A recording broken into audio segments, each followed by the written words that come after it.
The warning in the fog. The fog was thick and cold across the mining colony of Aurelia 9. A quiet kind of fog, not the natural kind. It came from the air scrubbers, the kind of fog that made you feel like you were not alone, even when no one was. Near Jacques Carter stood on top of the broken Kunz tower with a wrench in one hand and a scanner in the other. His jacket was wet. His boots were covered in rust. The tower had been down for 3 days, and no one wanted to fix it. But he was not the kind to leave a job half-done. He looked out across the valley. The colony lights flickered far below. Everything was silent, except the buzz of power cells and the soft hum of machines. Hidden in the fog, he reached into the panel and twisted a wire. Back into place, the scanner beeped. Power was flowing again. Then the tower screen blinked. There was a signal. Jacques frowned. This tower was local only. It was not meant to pick up long-range transmissions. But the screen showed a pulse, faint, not human. He tapped the receiver. Then it came again, a voice, broken, shaky, female. "Help me, please, someone. They killed him. They hide the truth."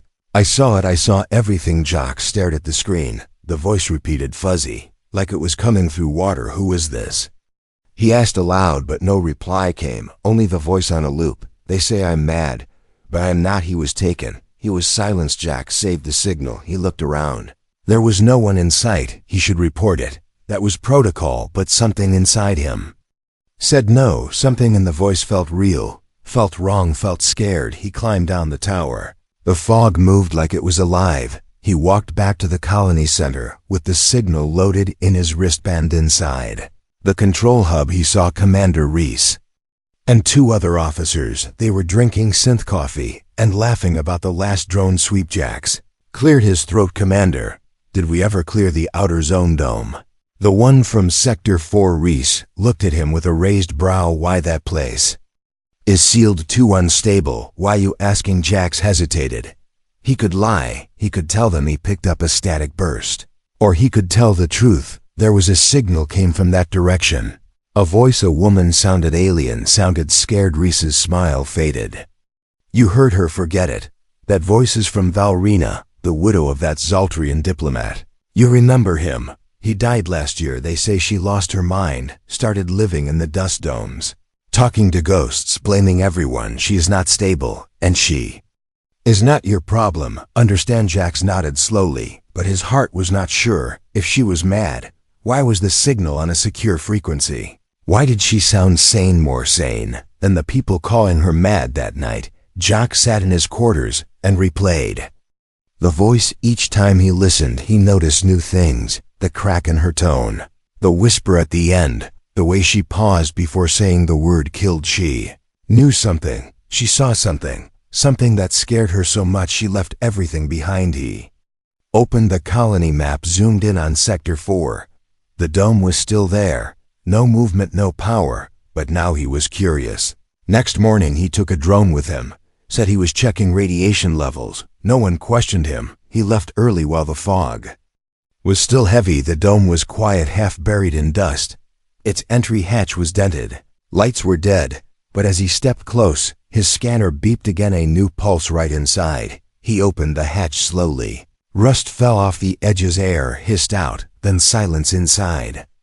It was dark, but warm.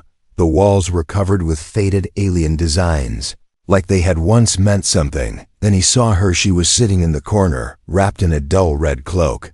Skin pale, blue eyes glowing just slightly. Her gaze locked on him the moment he stepped in. "You are not one of them," she said quietly. Jacques stood still. "I heard your signal. That is why I came." Her face did not change. Then she reached into her cloak and pulled out a small device. It glowed softly. "This holds what they tried to erase," she said. "What is it?" Jacques asked. "It is the truth," she answered. And in that moment, Jacques knew he had crossed a line. A line no one was supposed to touch, but he also knew he would not turn back. The alien widow. The light inside the dome flickered like a heartbeat. Lost in silence, Jacques Carter stood with one foot inside the broken alien shelter, and the other still in the dust-covered hallway that smelled of metal and old secrets. The woman before him sat still like stone, but her eyes moved with The weight of 1,000 storms. Her name was Valrina, and she was not what he expected. She was calm, too calm for someone called mad by everyone else. Her long fingers held the glowing crystal, as if it was the last piece of a broken soul. She did not blink. She did not look afraid. She only watched Jax with eyes that seemed to see far beyond the room. "You came," she said. "No one ever comes." Jax moved slowly into the room. The drone behind him hovered and scanned the walls. No signs of life detected. Except hers. The air was thin but breathable. The silence was deep, too deep. "I heard your signal," Jax said, while his voice echoed off the alien walls. "I thought someone might be in trouble. Everyone says I am mad." She said, "They say I lost my mind after his death. But I did not lose my mind. I lost the truth." Jax looked at the crystal. "What is that?" he asked. Valrina held it up. "This holds the last memory of my husband. It holds the truth they erased from the records. It holds the voice they tried to silence." She tapped the crystal once. A soft glow filled the room, and a tiny image floated into the air, like a dream taking form. It showed a tall Zaltrian man standing in a colony hallway. He looked around. He looked scared. Then he whispered to someone. Off-screen, "They will come for me soon." He said, "They do not want peace, they want control. If you find this, know that I tried to stop them." Image vanished in a flash of blue light. Jack stared at the space where it had floated. "Is this real?" he asked. Valrina did not answer. She stood up slowly and walked to a corner of the room where alien carvings covered the wall. She placed the crystal into a small round socket, and the wall lit up. A map appeared. It showed the colony, the underground tunnels, and a red mark near the command center. "This is where they took him," she said. "He discovered something. He tried to warn Earth, but before the message was sent, they cut him off." "Why would they do that?" Jax asked. "Because peace does not make money," she said, "and fear is easy to sell." My husband believed in unity, but some humans, and some of my kind too, believe only in power. Jax looked at the red mark on the map. He knew that area. It was sealed last year after a power accident, or so the report said. Now he was not so sure. "Do you have more proof?" he asked. "Anything else that shows he was taken?" Valrina walked to a box under her sleeping mat.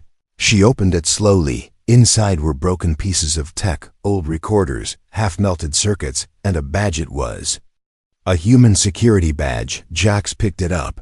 His eyes narrowed. This badge belonged to someone high up. Only inner circle staff had this kind of clearance. He looked at her again. "If what you are saying is true, then this whole colony is hiding a crime." She nodded. "I am not asking you to believe me because of sorrow. I am asking you to listen because something dark is growing here, and soon it will not stop at me or my husband. It will spread and more lives will be erased." Jax sat down. His mind raced. He thought about the way Commander Reese had shut him down, the way no one ever talked about Valrina's husband anymore, the silence, the gaps, the fake smiles. "I want to help," he said finally, "but if they find out, they will come after both of us." She looked at him with eyes that seemed old and young at the same time. "Then let them come," she said. "Truth is louder than silence. If someone dares to speak it." Jax stood. He took the badge, he took the crystal, he walked to the hatch and turned back once more. "I will come back tomorrow. We will find out what really happened together." Valrina said nothing. She only nodded once and sat back down like a ghost waiting for morning. Door closed behind him. The fog was back thicker than before. He walked through it with something new inside him. It was not fear, it was purpose. Ghost files. Air inside the admin archives was dry and cold, like it had not been touched by breath or time in years. Jax Carter stood in front of a locked console, hidden beneath floor level in the restricted data room. Only senior engineers had access to this place. He had bypassed the sensor with an old ID chip he found in his father's storage locker, a trick he never thought he would use. The room smelled of metal and burnt circuits. Faint hums filled the silence like forgotten machines, whispering secrets to each other. Dust floated in the light beams from the ceiling. Each file container sat like a coffin for buried truth. Jax pulled open the first drawer. It hissed like it was breathing. He typed in the name Valrina as husband, Saronkola, Zaltrian ambassador. Killed in a diplomatic accident, according to public record, but nothing about that record ever made sense to him. The console beeped once, then again. No match found. He tried another section. Security logs from last cycle. No entry, no file, no mention. He stared at the screen. It made no sense. An ambassador should have hundreds of entries: public meetings, security logs, travel data, communication threads. Something, but here was nothing. A black hole of silence. He searched for the date. Valrina had mentioned 3 days before the supposed accident. That night the power grid had a system-wide flicker. It was blamed on a solar flare, but no log supported that reason. Instead he found a power blackout at Corridor 6, Level 9, right below the main colony dome. Then he found something else. A video fragment labeled corrupt. He opened it anyway. The screen showed a hallway with no sound. A figure walked past the camera, then stopped. Saronko alive, looking over his shoulder. He spoke to someone out of frame, but there was no audio. He pointed toward a door. The lights flickered.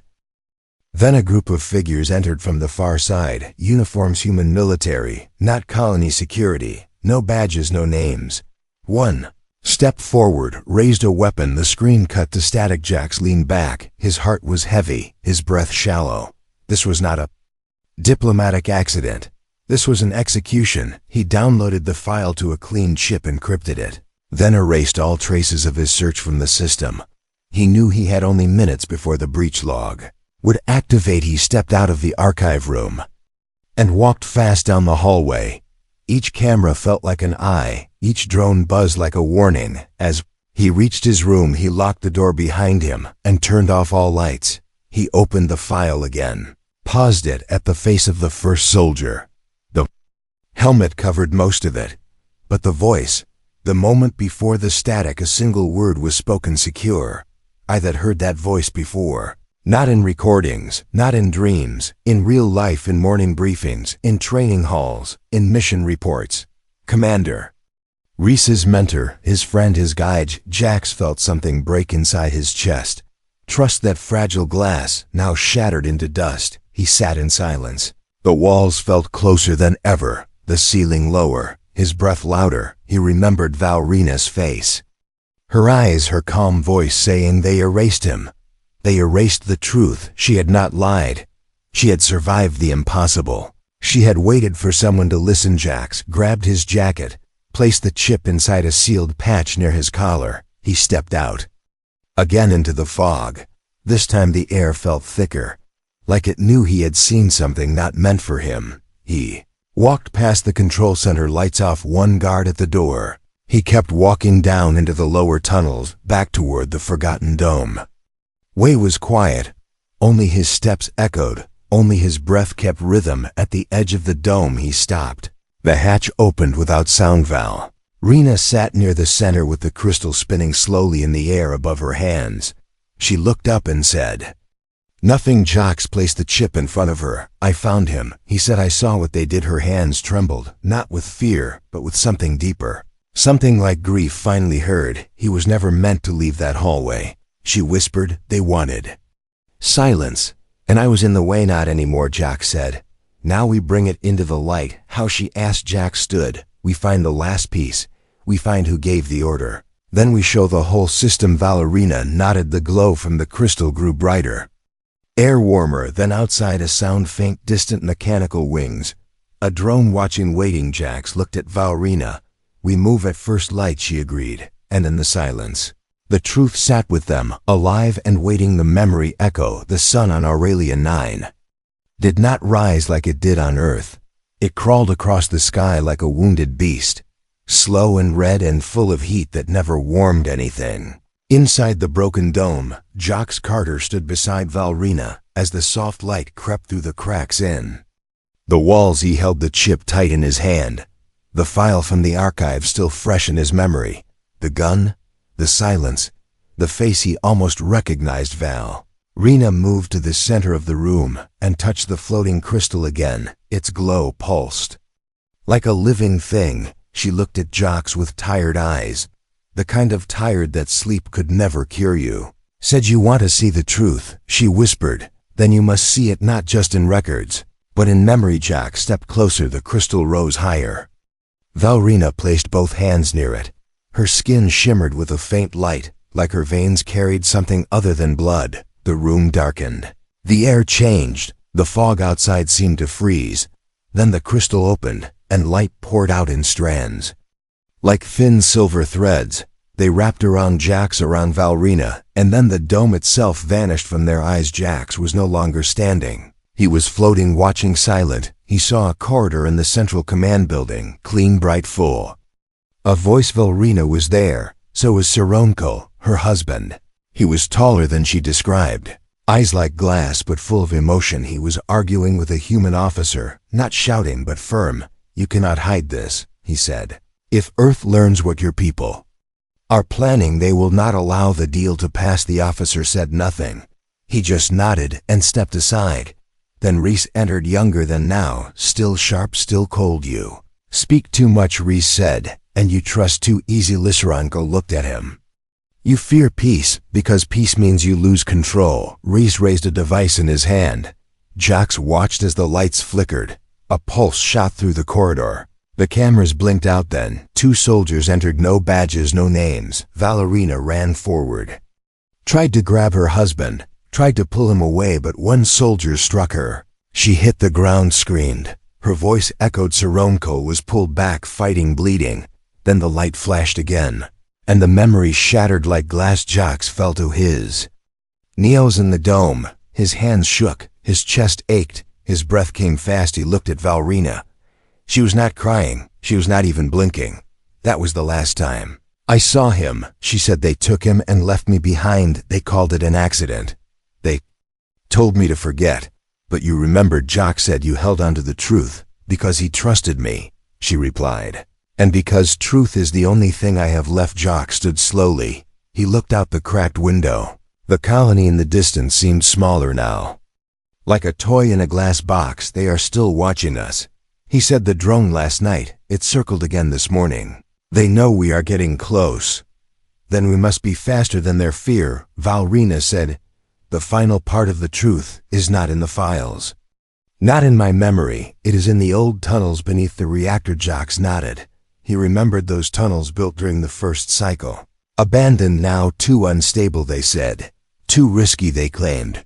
Perfect for hiding something they never wanted found. We leave at night, Jax said. Less patrols, less chance of being seen. Valrina picked up the crystal. It was dim now, like it had given all it could for one day. They walked to the back of the dome, where old mining suits hung like ghosts from another time.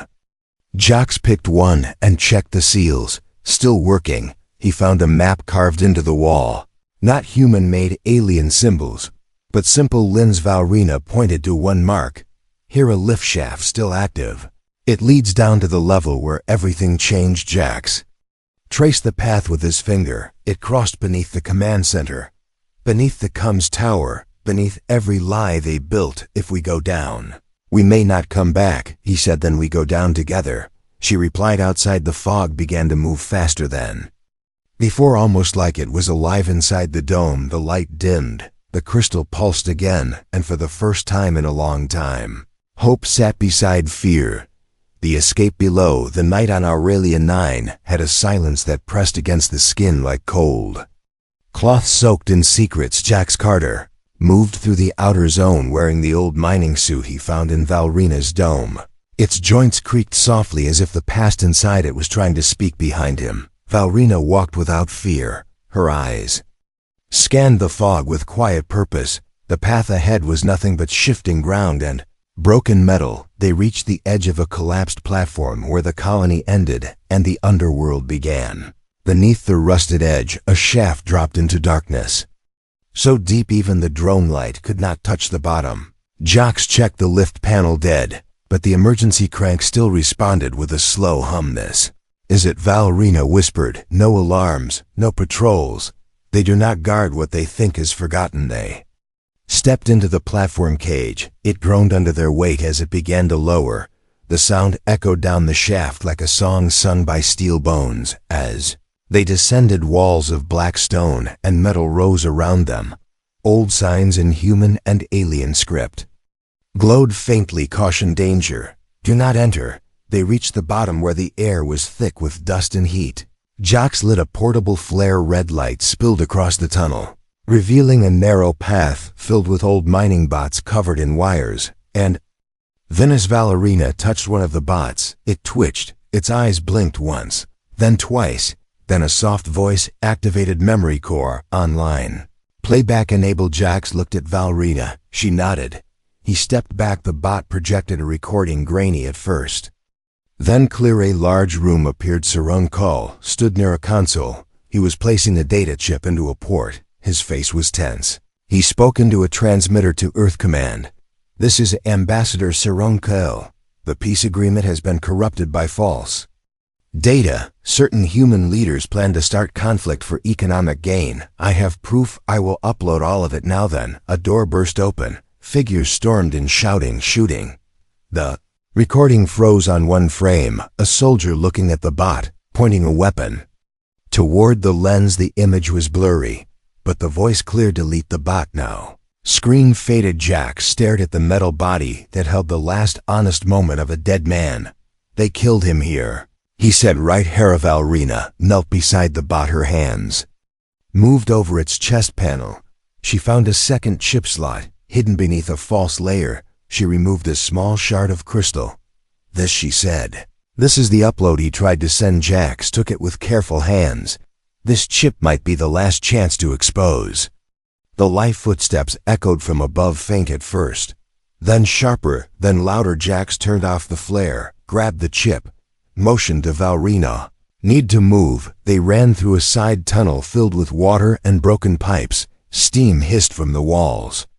Every corner felt like it might collapse. Behind them, voices called out. Searchlights flicked across the tunnel mouth. They are here. Do not let them escape. Jack slid under a broken pipe, pulled Valerina through. They found a service ladder, started climbing fast. Metal rang with each movement. One drone spotted them. It fired a stun pulse. It missed. They reached the surface level beneath the energy core, a maintenance hall filled with heat and noise. The walls vibrated with the hum of power.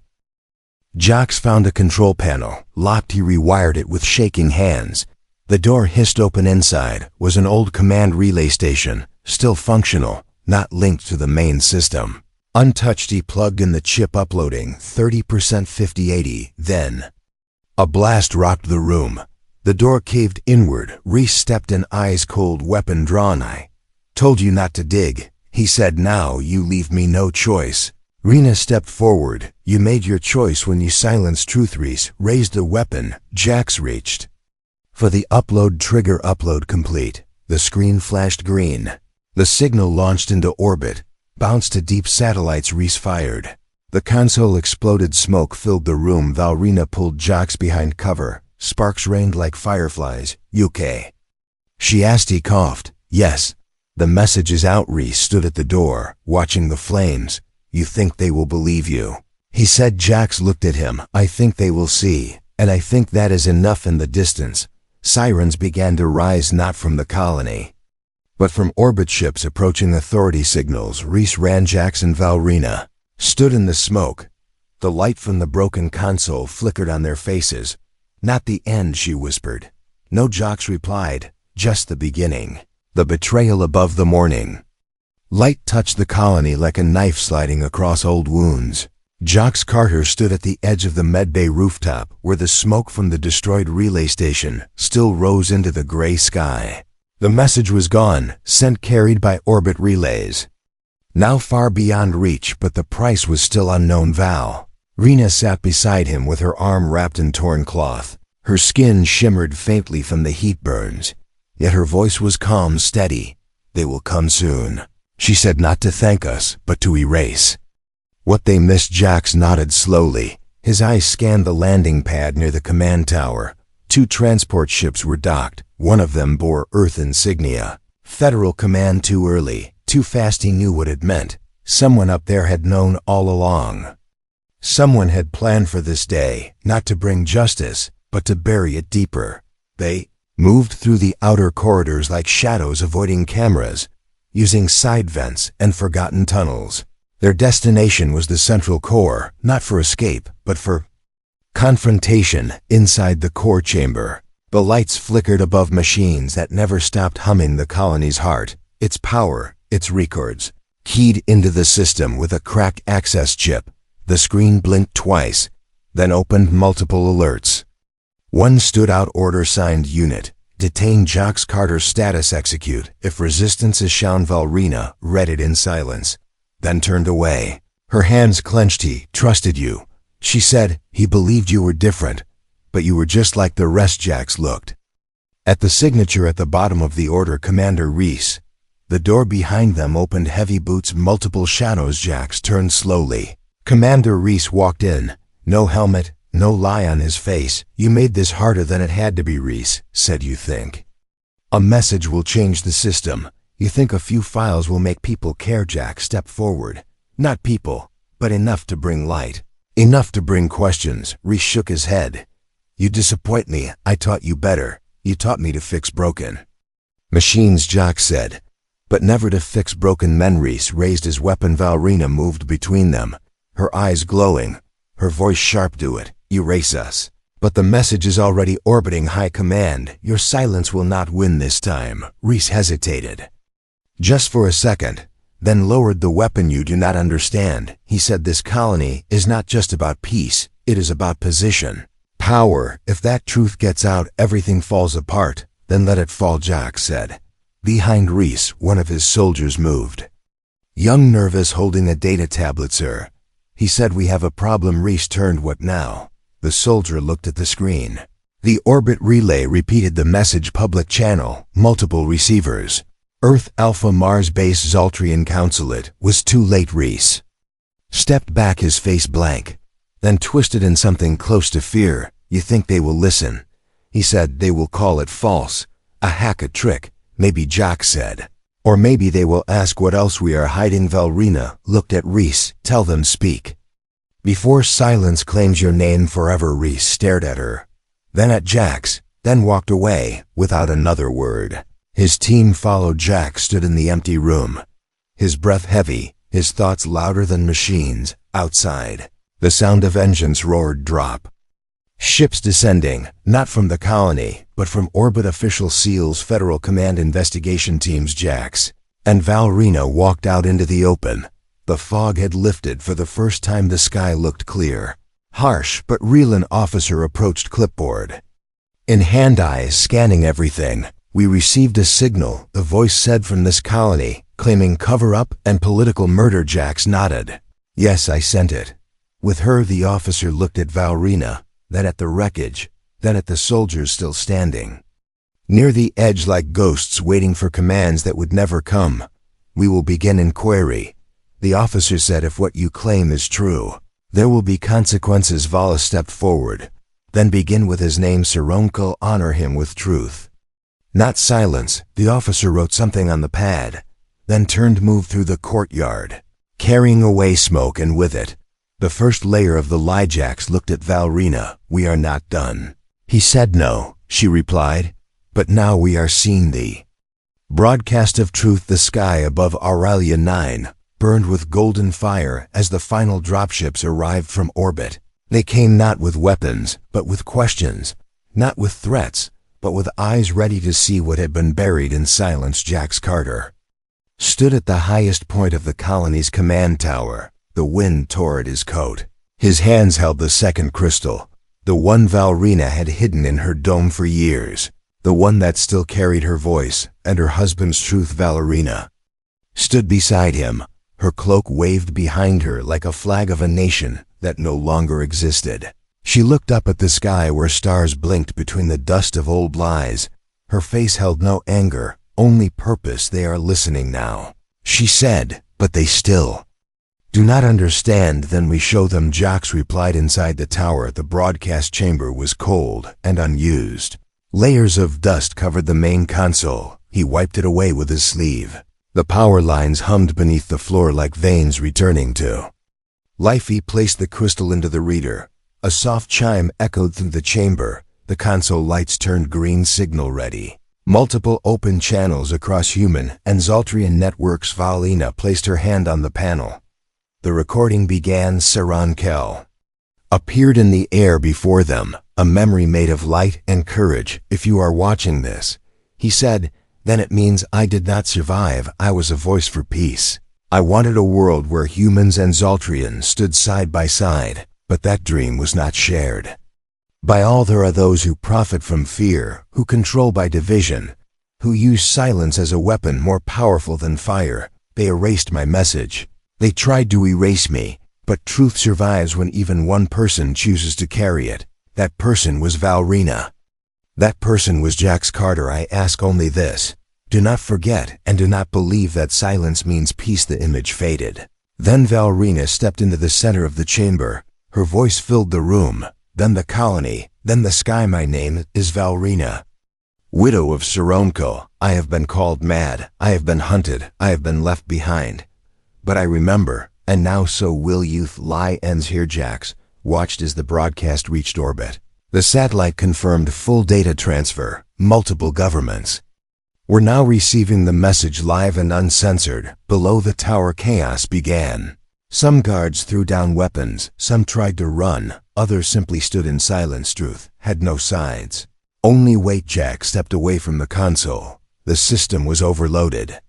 The circuits burned hot. He turned to Valrina. If you will want answers, he said, then let them ask. She replied, and we will give them truth outside. The wind carried dust through the courtyard, but now it carried something more. It carried change. Federal officers entered the tower, voices loud but controlled. You the one who sent the transmission? One asked. Jax nodded. Then you are coming with us, Val. Rena stepped forward. So am I. The officers paused, looked at each other, then nodded. You both will testify. They walked down the stairs together, not as fugitive and soldier, not as alien and human, but as witnesses to something larger. In the crowd, someone began to clap, then another, then Moreno. Speeches.